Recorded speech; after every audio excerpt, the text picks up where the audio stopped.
Como veis, el centro de la lectura de hoy es la alabanza que Cristo hace, llamándolos su madre y sus hermanos, aquellos que escuchan la palabra de Dios y la cumplen.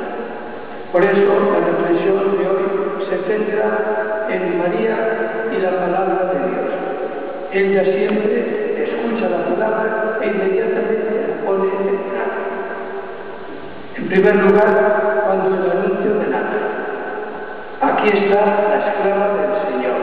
Háganse en mí según tu palabra. La palabra que ella ha escuchado por boca del ángel y en nombre de él, que la anuncia en nombre de Dios, la pone por práctica.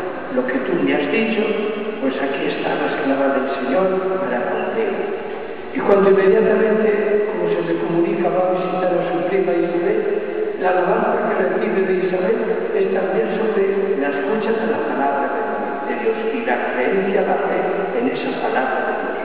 Dichosa tú que has creído, porque lo que te ha dicho el Señor se cumplirá, porque tú también lo estás buscando en cumplir esa palabra de Dios. Cuando después aparece en las bodas de Caná, María, ella invitada, y porque como veíamos ayer, igual que Jesús y sus discípulos, María tiene dos misiones.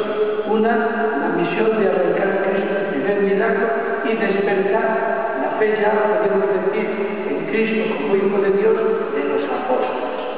Pero ella también hace el servicio de invitar a que atiendan a Jesús lo que él quiere. Y por eso le dice a los sirvientes, haced lo que él os dice.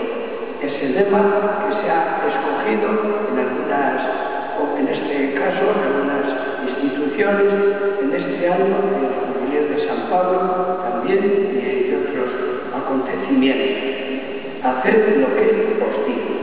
Pues le invita a que hagan, que cumplan los mandatos de Cristo. Y los discípulos, pues desde ese momento, creen también.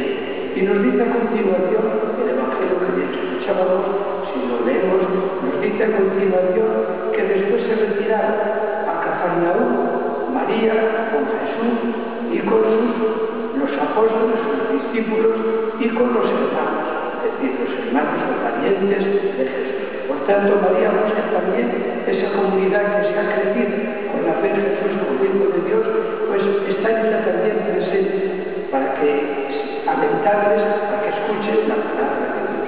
Y en la vida pública de Cristo, desde ese momento en que se habla de ese grupo que María forma, ya no se vuelve a alentar a María más que en dos ocasiones. Una, la que hemos leído, de un modo directo. En ese momento en que aparecen María y Jesús, y la gente al verlo le dice a Jesús, ahí están tu madre y tus hermanos. Y el momento era muy importante, es como si María hubiera recibido una revelación de Dios que su hijo estaba de acuerdo. Y por eso se acerca María y sus parientes. Y nos dice el Evangelio que antes Jesús había hecho un milagro de liberar del demonio a un endemoniado. Y los escribas, al ver el milagro, le acusan de que hace eso por poder de Belcebú. Y Jesús le dice, no, si yo hiciera eso por poder de Belcebú, pues se mostraría que está dividido el reino de Belcebú, estarían luchando unos contra otros. No, si yo hago estos milagros es por dedo de Dios, por obra de Dios. Y con eso se manifiesta que ha llegado a vosotros el reino de Dios. Porque en ese momento es cuando le comunican que están aquí sus hermanos, su madre, y es cuando Cristo pronuncia esas palabras. ¿Quién es mi madre y quiénes son mis hermanos? Dice que dirigiéndose a la multitud, mirándoles a todos, ustedes, vosotros, sois mi madre y mi hermano. Porque el que cumple la voluntad de Dios, ese es mi madre, mi hermano y mi hermana. Pues bien, esa es lo que Cristo nos habla en esta palabra de Dios. La otra ocasión en que aparece indirectamente María, pues ya es, o indirectamente sí, es cuando en medio de la multitud Jesús había pronunciado la parábola del sembrado y estaba explicando a los apóstoles qué significaba la simiente que irá en cada una de las porciones o tierras diferentes. Y después de explicarnos la parábola, es como ver una mujer hablando entre la multitud que exclama: bendito el vientre que te crió y los pechos que te amamantaron. Y es cuando Jesús dice: dichosos más bien los que escuchan la palabra de Dios y la cumplen. Por tanto, quiere decirnos que María, su madre, es más dichosa por haberle escuchado la palabra y haberla puesta por obra, por estado siempre atenta a esa palabra, que por haberle dado a luz a él y haberle criado. Es más dichosa, es decir, las raíces espirituales son más profundas y nos acercan más a Dios naturalmente que las raíces físicas. Por eso, importancia de la familia, de las raíces familiares, pero también de las raíces espirituales. Si con el crecimiento en familia físico, pues podemos decir que crecemos físicamente y en el espíritu, crecemos también en el alma con esa comunicación de fe que nos comunicamos mutuamente. Por tanto, importante los dos crecimientos, en el físico y intelectual, pero sobre todo en el espiritual. Y de la vida pública de Cristo no vuelve a aparecer María. Podríamos decir que la presencia de María sería una presencia silenciosa desde la retaguardia. Ella no aparece, pero cuán atenta estaría cuando le comunican algo de Jesús, de que Jesús predicaba el reino de Dios, de que Jesús contaba las parábolas, de que Jesús atendía especialmente a los enfermos, a los pobres, a los más necesitados, a las bienaventuranzas de Cristo, etc. El amor que él decía a Dios y a todos los hermanos, entre todas esas cosas, como nos dice que María en dos ocasiones, el Evangelio de la infancia de Cristo de San Lucas, María meditaba todas esas cosas y las iba conservando en su corazón. Y después podríamos decir que tendría esa sabiduría del conocimiento de Dios.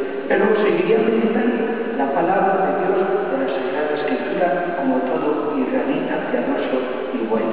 Pues esta es María en la escucha de la palabra de Dios.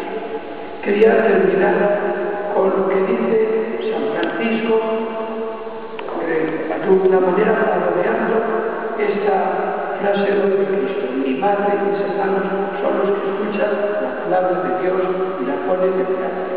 Decía San Francisco que somos hermanos de Cristo cuando cumplimos la voluntad del Padre que está en los cielos.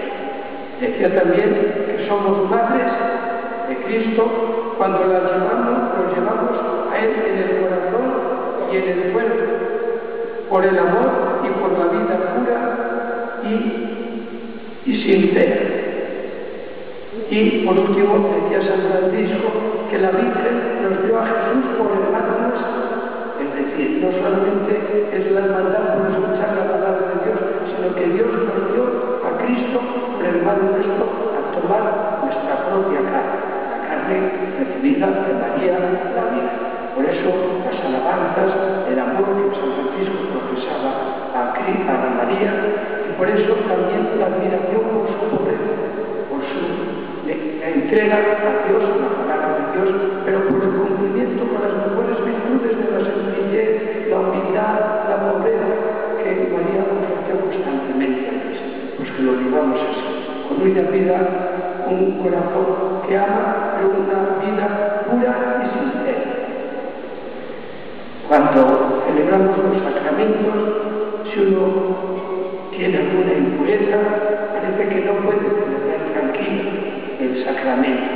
La pureza es la que nos da esa alegría del corazón y la que más nos acerca a Dios. María Inmaculada estuvo cerca de Dios siempre y por eso Dios la hizo su madre, respetando su voto de virginidad. Pues también nosotros, con esa vida pura y sincera, pues podríamos decir que agradaremos siempre a Dios. Un gran poeta indio, Rabindranath Tagore, decía: bendito aquel cuya fama no brilla más que su verdad. Es decir, la verdad que transmitimos a través de nuestras buenas obras. La verdad que transmitimos no solo con la palabra, sino sobre todo con el verdad. Que así sea.